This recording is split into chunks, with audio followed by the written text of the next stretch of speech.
welcome to Navigating the Four podcast, where we discuss all things faith, healing, leadership, and communication. Exploring the topic of communication, I'm Matt Barker, and I'm joined by the other hosts of the podcast. Tackling the topic of faith, we have Freed Hardeman, Professor of Bible, Matt Cook. Hey, guys. Exploring the perspective of leadership, we have Assistant Dean of Emerging and Innovative Programs at Freed Hardeman, Mr. Jared Gott. Hello. And giving us the perspective of all things mental health, we have Director of the University Counseling Center at Freed Hardeman, Mr. Nathan Judd. Here I am. All right, thanks for joining us for this episode of Navigating the Four, where we bring you real talk, fresh perspectives, and a few laughs along the way. Whether you're in the middle of figuring out life or just here for some good conversation, you're in the right place. So grab a seat, maybe a cup of coffee, and let's start navigating the four together. All right, welcome to Season 3, Episode 3, where we're going to discuss leadership under pressure, and Nathan Judd is going to take this episode. Yeah, I wish everybody could be here for the pre-show warm-up and the conversation that happens. Like, that should be its own podcast. We need a second podcast where we're like talking about all the things. You can see us do our stretches. Yoga. Little yoga. Yeah. I always wear my leggings, which doesn't come through well on the podcast. But anyway, we have a lot of dialogue and banter. I think it's fair to mention what you've brought today. What does that mean? Oh, my lunch? Yeah. So just kind of what we have to deal with as we sit here and make this. Set the environment for us. No. I think we should set the environment of what Nathan has brought. He has brought a can of sardines. I have. Yeah. Louisiana hot sauce. Yeah. And so we get to sit here and record this podcast and smell Wait. his Keep it accurate. can of sardines. Keep it accurate. Everything so far has been accurate. No.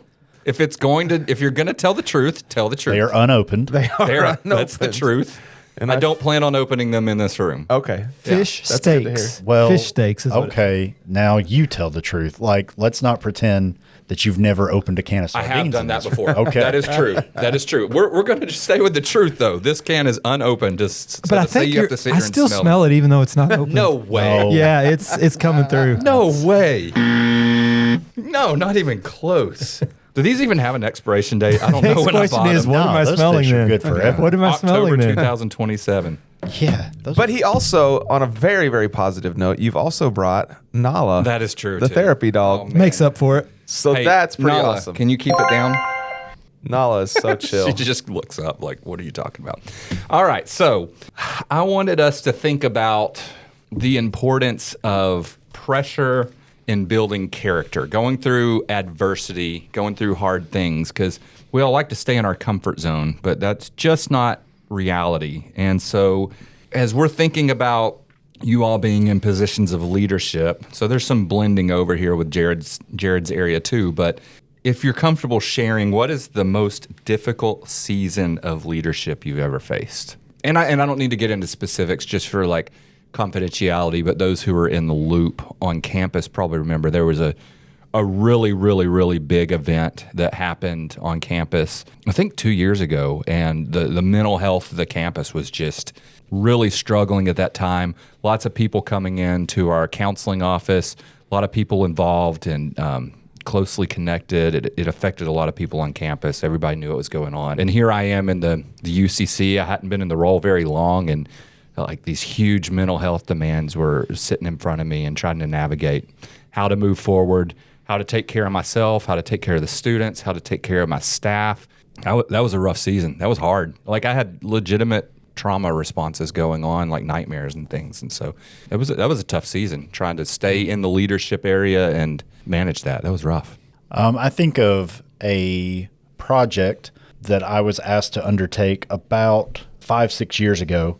And it was a project that had university implications. It involved multiple people who had been working on it before it was handed off to me to lead. All this different levels of buy-in and work had already been done. And then it was handed off for further development and to execute, right? And it was hey, this is supposed to go over 5 years, right? We're going to do this project. And really excited about it. Felt like I had gotten buy-in, that people believed in the changes I had made, and it was going really well. And like 2 months in, having the realization of, oh, I'm watching this thing fall out of the sky, right? And trying to figure out, okay, the timeline hadn't adjusted. This still has to last for 5 years. How do we salvage this? Man. Right? How do we salvage this in a way where people still have some belief and trust in it, and it doesn't just drag along for the next half a decade. And it really was, I would say, almost self-inflicted stress, right? Like there wasn't anyone putting pressure on me, but it was the knowledge of this will have impacts beyond me, right? And so I feel like I have to sort of step up in this moment and find a way to save this. Yeah, so for me, probably, and I don't want to go in too much detail, like COVID was pretty challenging. As a minister who is in a sense a leader, but also, like you just mentioned, I have shepherds, church elders above me who were making the calls, and there was you couldn't make a right call as a church leader during COVID. You were isolating somebody, whichever direction that you leaned in that. But then also as a dad with a daughter who's immunocompromised, trying to make the right decisions and then leading a church in light of family stuff. Yeah, that was tricky. You saying that, the definition of trauma that I hold on to the most is when we have to go through something that overwhelms our ability to cope with it. And like, we look back at COVID with such clear eyes and like, oh, we should have done this different. But in the moment, man, like it was rough. Yeah, I could see that. Yeah, I was thinking about mine in a lot of, and I don't really consider, I think you all have more areas that you can clearly define a leadership role in certain areas. Surely there's things that I'm, kind of in charge of, and I have certain leadership roles in that.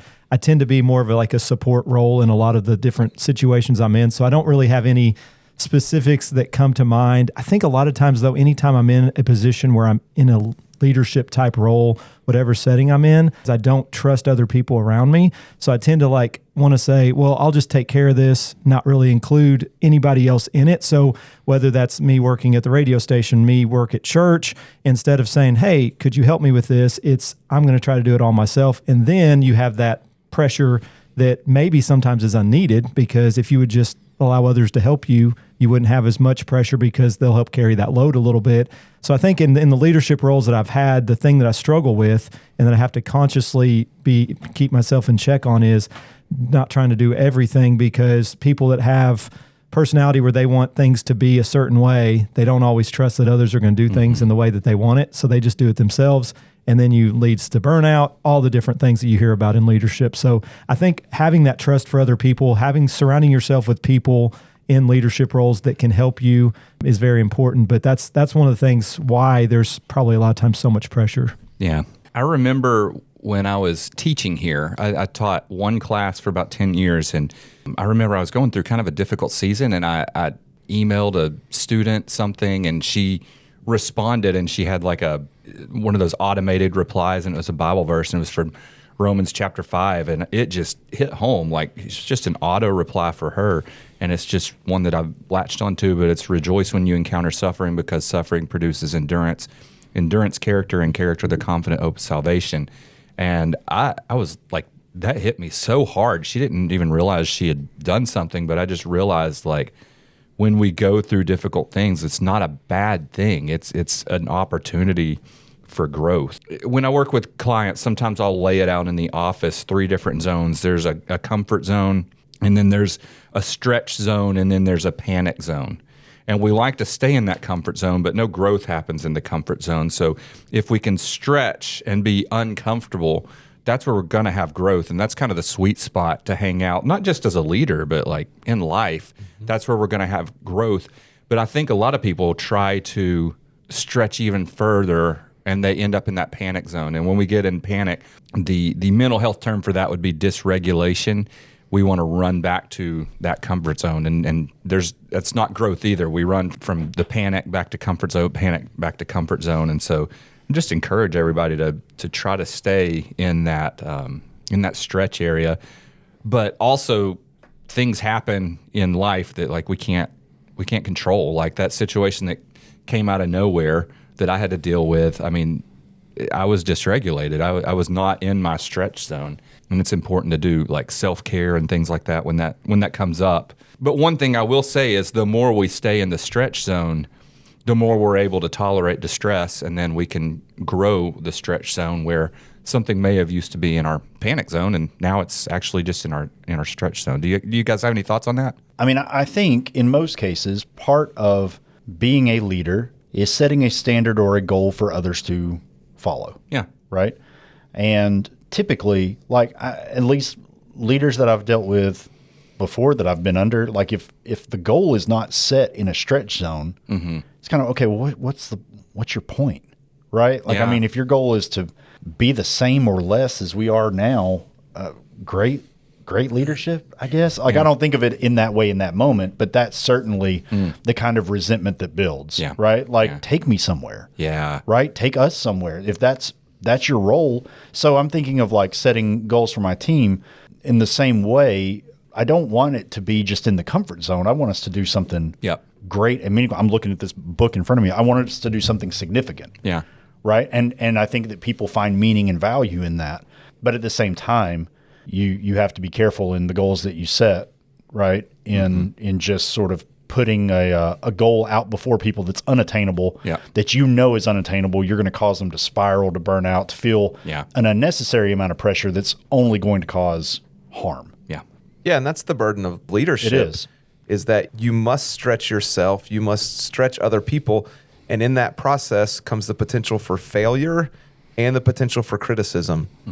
And that neither one of those things are fun, but that's part of what leadership does. And I think it's why it's fair. You know, church leadership may be a little bit different, but in worlds where leaders get paid more, that's why they get paid more. Correct. Yeah. That's why, I lead a camp on campus, and the reason I don't feel guilty for getting paid for leading that camp is not because of what I normally have to do. Normally, it's pretty chill. We lead it, we plan it, but I don't feel guilty getting paid for the moments when the stuff happens. Yeah. And that's when it's like, that's why I deserve to be paid to do this thing, because this is hard. Yeah. Yeah. I've got thoughts coming up about just what my job looks like and everything. And I think if people were to look at the perks of my job, they're like, man, he's got it pretty sweet. It's like, yeah, you weren't there when I was at the dorm at 2 a.m. before the semester even started. Until it's great. Leadership's awesome Yeah. until a major problem occurs. Yeah. And that's when you earn your money. That's when you earn your pay right there. Absolutely right. Absolutely. And I think that's true for, I could look across the board at people in leadership positions and think, yeah, that's why they are in that position, because I get to handle it. The unfortunate one are the volunteer leadership positions, like many church leaders who have to take all of this junk and they're doing it for the Lord. Yeah. That's kind of cool. Yeah, I agree. So I'm thinking about how we show up in times of stress, times of distress. What are some common unhealthy coping strategies, for instance? And I think we could name the obvious ones like drinking, smoking, all that stuff. But where I'm going is, there's a saying, we repeat what we don't repair, or if it's hysterical, it's historical. I've probably said some of those things in here, but when we're younger, we encounter difficult situations, and I don't want to get too brainy in this, but we get pulled into what's called our limbic system, which is like the kind of reptilian primal part of the brain, and it reverts to patterns. And so it's all about safety, security, connection. And so when we're younger and we experience things, what did I do to have to stay safe? Was I able to fight or run away, fight or flight? Or did I have to freeze? That was the safest response. And then in the freeze one, there's even one they call fawn, which is like going along to getting along. That's a type of freeze response. And we learn these a lot of times in our family of origin, in our church culture, just different contexts we've been in. But my point is, our brain gets wired to view things this way. And when we get put in a stressful situation, if our window of tolerance hasn't been built to a point that we're ready to handle that situation, window of tolerance, again, we got comfort, stretch, and panic. So if it pushes me outside of my window of tolerance, then I'm getting pulled into my limbic system. There's a part of the brain called the amygdala, and when it says danger, when it says this reminds me of this thing in the past, then it pulls us into our limbic system. And so what happens when we get pulled into our limbic system, we revert to patterns, because that's the quickest way to get to safety. And I think we as leaders need to have an understanding of what our patterns have been that have developed over time. And Yeah, when I was thinking about the common unhealthy coping strategies, I think at least for me and maybe for a lot of people, that tends to be a common thing that happens, is you just shut down. Like, so I guess it would be like running away from it. So if something difficult comes your way, you tend to just like, okay, let's get back to where it's comfortable. What am I good at? Let me go back to that, if at all possible. So I would think like kind of turning away from whatever the struggle is the first inclination for a lot of people. And like you said, I think that's learned at an early age. Like, let's just say you have, growing up, something was difficult and you're like, hey, mom, dad, I don't like doing this. And they're like, okay, you don't have to do that anymore. You learn that, hey, if I don't like something, I can just not do it. And then I feel good about it. Right. And not that that's always a bad thing. There's situations that maybe it's better not to do. But from an early age, you might learn, well, if I'm uncomfortable or there's a lot of pressure here, then I don't have to do that. That could be with sports. That could be with extracurricular activities. That could be with church-related things. Anything that you think about that makes you uncomfortable. I don't want to get up in front of a group of people and speak, right? Well, if you've always been taught, well, you don't have to do that, there might be situations that you actually do have to do that, right? But if you've always been taught, and your natural way of doing things is to avoid those things that are uncomfortable, then that tends to be how you approach those things in leadership roles as well, because that's just what you're used to doing, right? So, and the same is true if you're used to freezing and not doing anything, whether it's from some trauma or whatever, that tends to be how you approach things. There's different challenges with any leadership role. Matt mentioned COVID was a big one for ministry and a lot of those things, but how do you deal with it? Maybe sometimes it means stretching and doing things that you're not comfortable with. Jared, and if you need to jump in on your thought, but I was just going to say, like, what separates leaders who collapse under pressure from those who expand? I think what sort of separates leaders when they're under pressure from those that handle it well to those that don't, it's a couple of things. Number one, have they taken the time before the pressure, before the crisis, whatever, to establish with those who are following them certain values, right? Is there already trust? Is there already transparency to the level that is appropriate? Yeah. Have they already established themselves as somebody who is not going to just hang the team out to dry, right? If so, then I think it's a very different reaction to pressure than if they are just now like, oh, you need to trust me, when they haven't cultivated that before then, and suddenly the fire takes off. I think the other thing, though, is that leaders who handle pressure well see it as an opportunity. The unhealthy coping mechanism I was going to mention was, I agree with Matt Barker. Like, a lot of times I know of situations where I have shut down, right? I can picture myself sitting at my desk just staring out the window because I just can't find motivation or anything to do anything, right? I'm done. But the other, maybe my default mechanism is, hey, we're under pressure here. I'll just do it myself.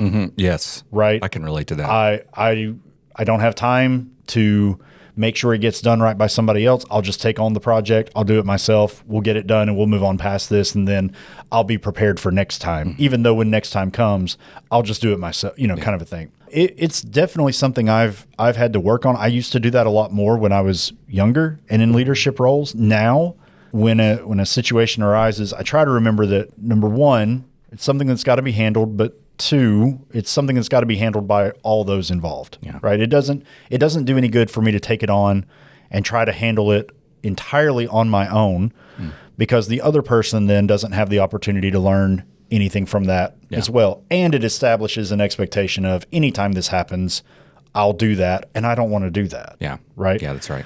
So reframing pressure and trying to see it as an opportunity to build trust and collaborative sort of engagement with your team or with those involved can go a long way. Bad leadership, I think, in a lot of situations, not all, you can't just sort of blanket these things, but it is a bad approach to leadership to just turn around and dump the pressure onto those underneath you without taking ownership of your parts of that pressure, if that makes sense. It does, yeah. Right? Yeah. And so I think turning around, though, to those who are following you or those who you're leading and saying, hey, here is a challenge.